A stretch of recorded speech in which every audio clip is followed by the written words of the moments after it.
ত্রিস্তর পঞ্চায়েতি ব্যবস্থা সর্বসাধারণের কাছে পৌঁছে দেওয়ার জন্য গঠিত অল ইন্ডিয়া পঞ্চায়েত পরিষদের রাজ্য সভাপতি হলেন কংগ্রেস বিধায়ক বীরজিৎ সিনহা।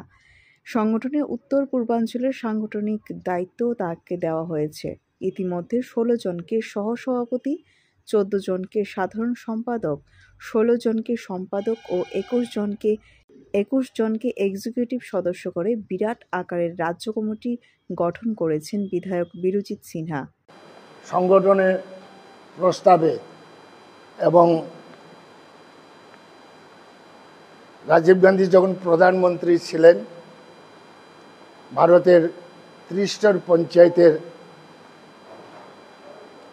পার্লামেন্টে বিলটা পুট আপ করেছিলেন।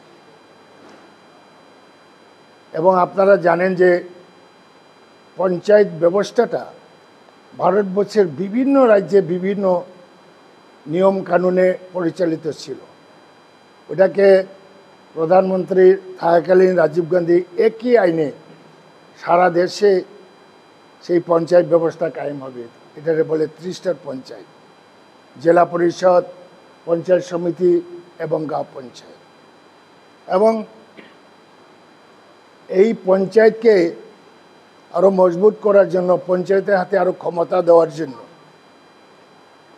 এবং পঞ্চায়েতের সুফল মানুষের কাছে যাতে সঠিকভাবে পৌঁছে, এইসব ব্যাপারে এই অল ইন্ডিয়া পঞ্চায়েত পরিষদ ব্যাপকভাবে প্রচার করবে।